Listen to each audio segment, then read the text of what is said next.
அடுத்து இப்போ அக்குபஞ்சர் செய்வதனால் இப்போ எல்லாம் ஒரு பிரதான கேள்வின்னு கேட்டீங்கன்னா அக்குபஞ்சர் பண்ணல என்ன நடக்குது அப்படிங்கிறது தான் மிக முக்கியமானது. அப்போ அக்குபஞ்சர் பண்ணையில் என்னென்ன விளைவுகள் நடக்கிறது, அதாவது நம்ம அக்குபஞ்சர் ஊசி படையில் என்னென்ன உடம்பு நடக்குது, என்ன விளைவுகள் நடக்குது அப்படிங்கிறத வந்து நம்மளுக்கு தெரிஞ்ச விஷயம். அந்த 6 விளைவுகள் இருக்கிறது. அதில் வந்து குறைஞ்சபட்சம் 4 விளைவுகளில் உங்களால் சொல்ல முடியுமா? சொல்ல முடியும். ஓகே, ஃபர்ஸ்ட் வந்து வலி நீக்கும் நிவாரணின்னு சொல்லுவாங்க. வலி நீக்கும் விளைவு, அதாவது அக்குபஞ்சர் பண்ணையில் வலியை போக்குகிறது. Very good, super. ரெண்டாவது வந்து போதை ஊட்டும் புள்ளின்னு சொல்லுவாங்க. போதை ஊட்டும் புள்ளி, நோய் எதிர்ப்பு சக்தி. Immune enhancing effect. ஓகே, நோய் எதிர்ப்பு சக்தி. Very good, super super. மூணாவது வந்து சைக்காலஜி எஃபெக்ட்னு சொல்லலாம். வெரி குட், சைக்காலஜி, அதாவது மனம் சார்ந்த பிரச்சனைகளை தீர்வுளைக்கிறது. Okay, psychology effect. Very good, super. இன்னொன்று வந்து இம்யூன் என்ஹான்சிங் எஃபெக்ட்னு சொல்லலாம். அது சொல்லிட்டீங்களே, நோய் எதிர்ப்பு சொல்லிட்டீங்களே. அப்ப போதை ஊட்டும் புள்ளி. வெரி குட், போதை, அதாவது செடேட்டிவ் எஃபெக்ட். அதாவது செடேட்டிவ் எஃபெக்ட் என்று சொன்னால் அதாவது அவங்கள வந்து பேஷண்ட்டை வந்து தூங்க வைக்கிறது, மனதை சாந்தப்படுத்துகிறது, அதாவது செடேஷன் எஃபெக்ட் சொன்னோம். Very good, super. இந்த 4 பதிலும், அதாவது அக்குபஞ்சர் பண்ணையில் அனால்ஜிஸ் எஃபெக்ட், வலி நிவாரணம் ஏற்படுது என்று சொன்னார்கள். அடுத்து நோய் எதிர்ப்பு சக்தி அதிகரிக்கிறது என்று சொன்னார்கள். அடுத்து சைக்காலஜி எஃபெக்ட், சைக்காலஜி மனதை வந்து மாற்றி மனசை வந்து நேர்மறை சிந்தனையாக நீக்குவதாக சொன்னார்கள். அடுத்து செடேஷன் எஃபெக்ட். செடேஷன் எஃபெக்ட் சொன்னால் ஒருத்தர் நீடில் பண்ணையில் அவங்க நல்லா தூங்கணும், ரெஸ்ட் எடுக்கணும் அப்படிங்கிறதுக்காக செடேஷன் எஃபெக்ட் சொல்கிறோம். மிகவும் சரியான பதில். அடுத்த கேள்வி போகலாமா? அது ரெடி? Very good, super. அடுத்து இந்த சைக்காலஜி எஃபெக்ட் என்று சொன்னீர்கள். இந்த 4 சைக்காலஜி எஃபெக்ட் சொன்னீங்களா? அப்போ இந்த சைக்காலஜி எஃபெக்ட்னா என்ன? அதாவது சைக்காலஜியா அவங்கள பார்த்து அதுக்கான அவங்க என்ன நிலைமையில இருக்காங்க அப்படின்னு ஃபர்ஸ்ட் அனலைஸ் பண்ணணும். அதுக்கேற்ற மாதிரி அவங்கள வந்து செடிட்டிவ் பண்ணணும். சைக்காலஜி பாயிண்ட்ஸ் செலக்ட் பண்ணி அவங்களுக்கு நம்ம செடிட்டிவ் பண்ணணும். அதுக்கு வந்து H7, P6, UB60 இது மாதிரி பாயிண்ட்ஸ்லாம் போட்டால் அவங்க கொஞ்சம் அதுலேருந்து ரெஃபர் ஆகிட்டு வருவாங்க. H7, P6 இதை போடணும்னு சொல்றீங்க. இதை போடணும். ஓகே, அதாவது நான் என்னுடைய கேள்வி சைக்காலஜி எஃபெக்ட் சொன்னேன். சைக்காலஜிக்கல் எஃபெக்ட் சொன்னால் இப்போ மனது வந்து இப்போ மனசு வந்து மனசு சம்மந்தப்பட்டது. இப்போ மனசு ஒருநிலை இல்லாமல் மனது சிதறுது, மனதில் ஒருநிலைப்படுத்த முடியவில்லை, ஒரு பயம் இருக்கிறது, பதட்டம் இருக்கிறது, ஒரு வேலையை செய்ய முடியலை, எப்போ பார்த்தாலும் நெகட்டிவ் திங்கிங், இதெல்லாம் சைக்காலஜிக்கல் எஃபெக்ட் சொல்கிறோம். இப்போ இதுக்கு நீங்கள் H7, P6 எக்ஸ்ட்ரா 6 போட்டால் போதும்னு சொல்கிறீங்க. Really very great, really very great. இந்த புள்ளிகளை நீங்கள் போடுவதன் மூலமாக அவங்க மனசை வந்து மாற்றத்தை ஏற்படுத்தும். இப்போ இந்த மனசை மாற்றத்தை ஏற்படுத்தினா இது வந்து என்ன நடக்குது அப்படின்னு சொன்னால் இந்த புள்ளிகளை போடுகின்ற பொழுது டோபமின், செரோட்டோனின் போன்ற உயிர் பிரெயின் கெமிக்கல்ஸ், இந்த பிரெயின் கெமிக்கல்ஸ் வந்து மூளையில் வந்து சுரக்குது. டோபமின், செரோட்டோனின் இதை வந்து நிரூபிச்சிருக்காங்க. அதனால தான் அந்த மனசு வந்து சாந்தப்படுத்தப்படுகிறது. ஓகே, இப்போ இவங்க தொடர்ந்து பதில்களை டான்னு சொல்லிட்டு வர்றாங்க. உண்மையிலே மகிழ்ச்சியாக இருக்கிறது, பார்வையாளருக்கும் மகிழ்ச்சியாக இருக்கும் என்று நம்புகிறேன். இப்போ அடுத்து 7வது கேள்வி. இந்த 7வது கேள்வியில் கேள்விக்கான 4 விடைகளை நானே சொல்லிடுவேன். அதில் பெஸ்ட் ஆப்ஷன் எப்படி நீங்கள் சொல்லணும். நினைவாற்றலை அதிகரிக்கின்ற புள்ளி எது? அதாவது மெமரியை அதிகரிக்கிற புள்ளி. இப்போ மெமரியை ஏன் அதிகரிக்கணும்னு சொன்னால் இப்போ வயசானவங்களுக்கு மெமரியில் டெம்பரரி மெமரி லாஸ் வரும். படிக்கிற பிள்ளைங்களுக்கு வந்து பார்த்தீங்கன்னு சொன்னால் மெமரி வந்து வெரி வெரி இம்பார்ட்டன்ட். அப்போ மெமரியை அதிகரிக்கக்கூடிய அக்குபஞ்சர் புள்ளி 4A extra 1, B GB8, C LI20, D DU20. Extra 1 very good, super. அதாவது மோஸ்ட் ரொம்ப நல்ல தீர்வு கொடுக்குற புள்ளி வந்து எக்ஸ்ட்ரா 1 தான். அந்த எக்ஸ்ட்ரா 1 எங்கே இருக்கு? நம்ம புருவ மத்தியில் இருக்கு. வெரி குட், இந்த புருவ மத்தியில் இருக்குது என்று சொன்னார்கள். Really very great. இப்போ பார்த்தீங்கன்னா நீங்கள் வந்து ஒரு பொருளை வந்து நம்ம வந்து எங்கேயாச்சும் வச்சுட்டு நம்ம தேட நினைக்கிறோம். அப்போ என்ன பண்ணோம்னா எங்கே வச்சேன், அங்கே வச்சேன் அப்படின்னு சொல்கிறோம்.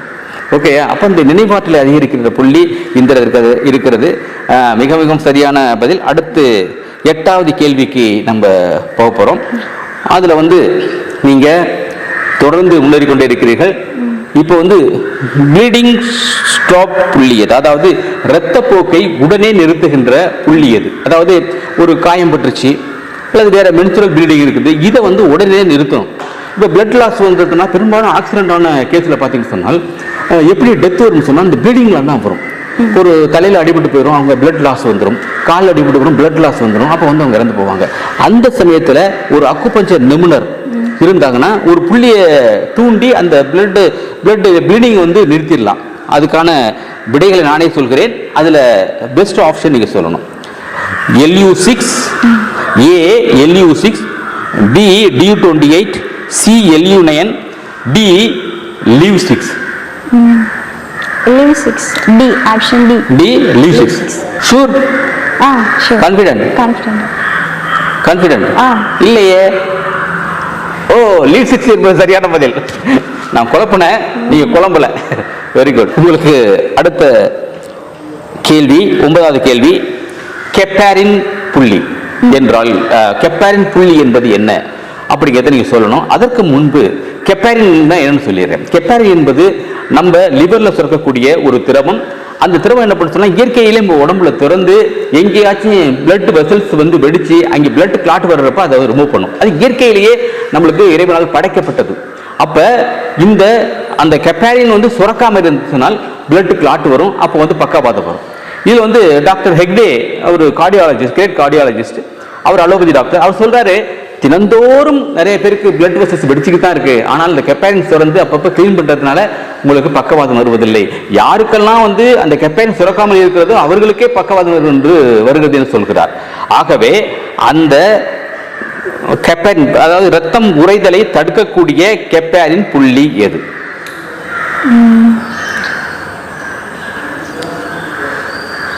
Lung nine. திரும்ப சொல்லுங்க. Lung nine. LU9. இந்த LU9 என்பது மிகவும் சரியான பதில். அந்த LU9 லொகேஷன் காட்ட முடியுமா? நம்மளோட கை இருக்குல்லையா, அதுல இந்த பாயிண்ட். அதாவது பெருவிரலுக்கு கீழே உள்ள அடிப்பக்கத்தில் உள்ள பள்ளம். அதாவது இந்த நாடி பிடிச்சு பாக்குறாங்க இல்லையா, அந்த நாடி பிடிச்சு பாக்குறதுல முதல் நாடியை பிடிக்கிற இடம் தான் வந்து அந்த LU9. அதுல வந்து அழுத்தம் கொடுப்பதனால் உங்களுக்கு இந்த ரத்த ஓட்டம் சீராகி கெப்பாரின் வந்து சுரந்து சரியாகும். ஓகே, நம்ம இப்போ அடுத்த கேள்விக்கு போக போறோம். அது வந்து ஃபீவர் ரெடியூசிங் பாயிண்ட், அதாவது காய்ச்சலை ரெடியூஸ் பண்ற புள்ளிகள் என்ன என்பதற்கு முன்பாக ஃபீவர் ஏன் வருது அப்படின்னு சொன்னால், நம்ம உடம்பு நம்ம கிருமிகள் உள்ளே போகின்ற பொழுது அதை எதிர்த்து போராடுகின்ற பொழுது ஏற்படுகின்ற சண்டை, அந்த ஃபைட் உராய்வு ஏற்படுகின்ற பொழுதுதான் ஃபீவர் வருது. அப்ப நல்லதா கெட்டதா? நல்லதுதான். ஆனாலும் கூட அந்த ஃபீவர் தொடர்ச்சியாக இருக்கின்ற பொழுது நோயாக மாறுகிறது.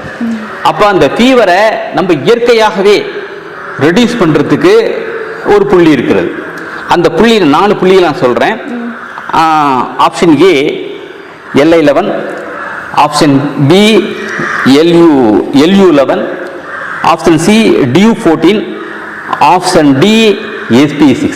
இதுல என்ன சொல்லியிருக்கேன்னா LI11, LU11, DU14, SP6 4 புள்ளிகளை சொல்லியிருக்கிறேன்.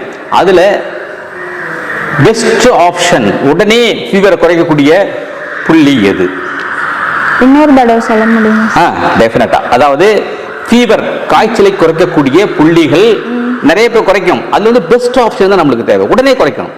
அதுக்கு வந்து ஆப்ஷன் தான் LI11, LU11, DU14, then SP6. Option B lung level. Very good. Option B lung level. அந்த லங் லெவல் எங்க இருக்குன்னு சொல்ல முடியுமா? நம்மளோட கை இருக்கு இல்லையா, விரல், அதோட வெளிப்புறத்துல இருக்கு, அகக்கண் ஓரத்துல. இந்த கட்டை விரலுடைய நகத்தின் வெளிப்பக்கம் இந்த கார்னர்ல இருக்குங்கிறாங்க. ஓகேயா? உண்மைதானே? சரிதானே? Okay, very good. அந்த இடத்துல அழுத்தம் கொடுப்பதனால் ஒரே ஒரு நிமிஷத்துல வந்து ஃபீவர் குறைஞ்சிடும். இதுல ஒரு சின்ன கேஸ் ஸ்டடியை சொல்ல போறேன். கல்கத்தாவுக்கு நம்ம மாணவர்களோட பயணம் செஞ்சுட்டு வந்தோம். அப்போ அந்த பஸ்ஸில் அந்த ட்ரெயினில் வரையில் பார்த்தீங்கன்னா ஒரு குழந்தைக்கு வந்து காய்ச்சல் தூக்கி அடிக்குது. ஒன்றுமே பண்ண முடியல. அவங்க ஃபுட்டு நிறைய கொண்டு வந்திருக்காங்க. அந்த ஃபுட்டை கூட சாப்பிட முடியல. ஏன்னு கேட்டீங்கன்னு சொன்னால், அவங்க குழந்தைக்கு ஃபீவர் இருக்கையில் எப்படி வந்து இது பண்ண முடியும்? அவங்கள்ட்ட மெடிசன் எதுவுமே இல்லை. அப்போ வந்து நம்முடைய மாணவர் அக்குபஞ்சரிஸ்ட் என்ன பண்ணான்னு சொன்னால், நேராக LU11 வந்து எந்த சொல்லக்கூடல, LU11 ப்ரெஷர் பண்ணிட்டு ஒரு 5 நிமிஷம் வச்சு அந்த குழந்தை விளையாடுது, ஃபீவர் குறைஞ்சி. அப்புறம் உடனே ஒன்று சொல்றாரு, மாதிரி பண்ண சரியா போச்சுன்னு சொல்லி. அப்போ வந்து அந்த பயணி, அந்த சக பயணி எங்களுக்கெல்லாம் ஃபுட்டு வாங்கி கொடுத்தாங்க. அப்போ அக்குபஞ்சர் வந்து பார்த்தீங்கன்னு சொன்னால் ஒரு அவசர காலத்தில் உதவக்கூடியது தான் அக்குபஞ்சர். இதனால தான் அக்குபஞ்சர் மருத்துவர்களை வெறுங்கை மருத்துவர் என்று சொல்கிறார்கள். Barefoot doctors. எதுவுமே தேவையில்லை. கை, நம்பிக்கை, இது 2 தான் தேவை. கை, நம்பிக்கை, ஒரு பேனா அல்லது ஒரு குச்சி இருந்தால் போதும், அழுத்தம் கொடுத்து பண்ணிக்கலாம்.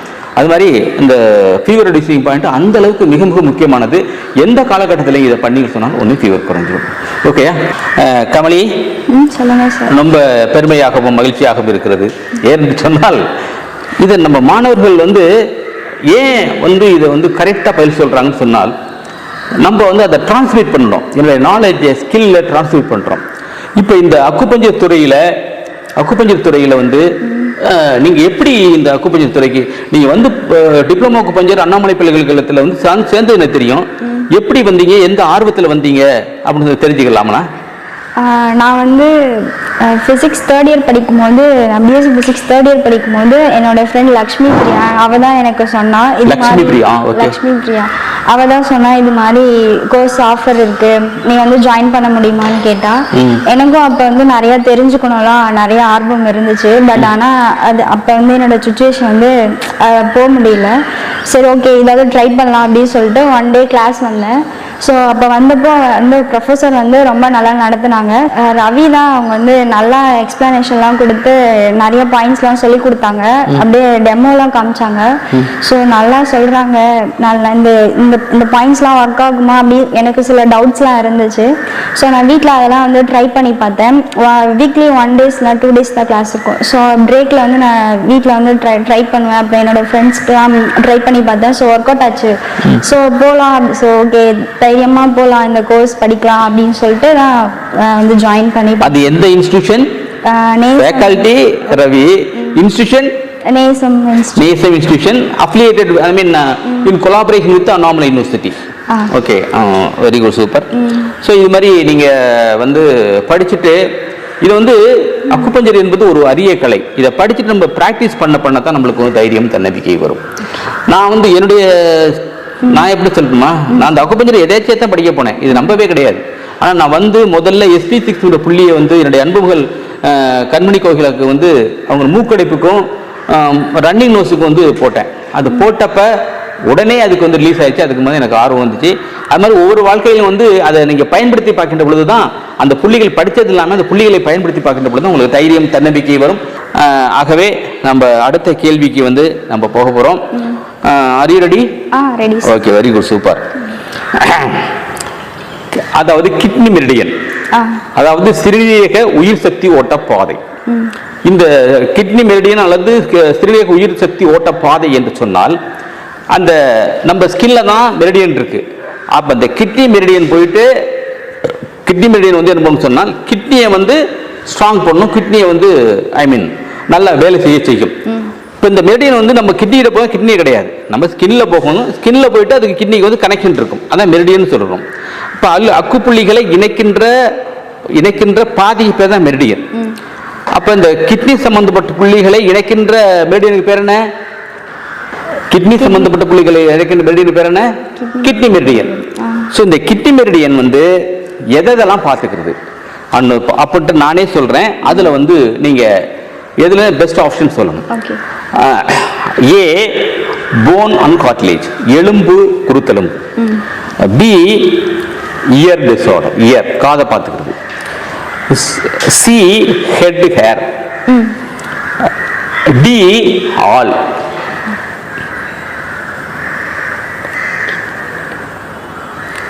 எல்லாமே தான் கிட்னி மெரிடியன் எல்லாமே தான் ரிலேட்டட் ஆகுது. ஸோ ஆப்ஷன் டி பிளாக் பண்ணுறேன். Option D all. Very good, super. இப்போ இந்த கிட்னி மெரிடியனை தூண்டுகிறது பார்த்தீங்கன்னு சொன்னால் நான் பல மாதிரி எலும்பு குருத்தெலும்புல உள்ள பிரச்சனைகளை சரி செய்கிறது, காது சம்பந்த பிரச்சனைகளை சரி செய்கிறது, முடியை வந்து சரி செய்கிறது, ஹேர் ஃபால் இல்லாமல் பார்த்துக்கிறது, அடுத்து வந்து பார்த்துக்கிறது. இது மாதிரி நிறைய அந்த கிட்னி மெரிடியன் தான் looks after all problems. Okay, இப்போ வந்து kidney meridian looks after the head hair, அப்படித்தானே? அப்போ நம்ம முடி வந்து நல்லா ஸ்ட்ராங்காக இருக்கணும், முடி உதிர இருக்கான்னு சொன்னால் நம்ம எதை பராமரிக்கணும்னா கிட்னி மெரிடியன் பராமரிக்க என்று சொன்னீர்கள். மிகவும் சரியான பதில். ஆனால் அடுத்த கேள்வி உங்களுக்கான கேள்வி அது சம்பந்தப்பட்டு தான். ஹெட் ஹேருக்கு வந்து நண்பர்களே, நேசம் நேயர்களே வணக்கம். இது வந்து பாத்தீங்கன்னு சொன்னா நம்ம நேசம் ஹேர் ஆயில். இந்த ஹேர் ஆயில பயன்படுத்தினு சொன்னால் முடி உதிர்வது தடுக்கும், முடி முளைக்க ஆரம்பிக்கும், முடி திக்கா இருக்கும், பளபளன்னு இருக்கும், டேண்ட்ரஃப் வந்து போயிடும். சோ இது வந்து பாத்தீங்கன்னு சொன்னால் நேசம் ஷாம்பு. இதை வந்து ஆலோவேரா ஷாம்பு இதை பயன்படுத்துறதுனால முடி பளபளப்பாக இருக்கும், டேண்ட்ரஃப் போயிடும், நல்ல ரிசல்ட் கிடைக்கும், முடி உதிர்வதை தடுக்கும். அடுத்து வந்து இந்த ஹென்னா பவுடர் வந்து பாத்தீங்கன்னு சொன்னா பிளாக் ஹென்னா பவுடர். இதை வந்து நீங்க பயன்படுத்தீங்கன்னு சொன்னா இளநீர் உள்ளவங்களுக்கு இதை பயன்படுத்துறப்ப அவங்களுக்கு டை அடிச்சது மாதிரி தெரியாது. 100% நேச்சுரல் என்பதனால் எந்த விதமான பக்க பின்விளைவுமே கிடையவே கிடையாது. அடுத்து வந்து பாத்தீங்கன்னா நேசம் மூலமாக 4 புத்தகங்கள் எழுதியிருக்கோம். இது ஒரு புத்தகம். இந்த புத்தகத்துல அக்குபஞ்சரை பத்தி A to Z இருக்கும். அடுத்து வந்து இது டிப்ளமோ அக்குபஞ்சருக்காக வடிவமைக்கப்பட்டது. இன்னும் 2 பாத்தீங்கன்னா அனாட்டமி பிசியாலஜி, இன்னொன்று வந்து கேள்விப்பதில். இது 4 புத்தகங்களை வாங்கி நீங்க உங்களுடைய அறிவாற்றலை வழக்கப்படி கேட்டுக்கொள்கிறோம். நன்றி, வணக்கம், சந்திப்போம் அடுத்த வீடியோ.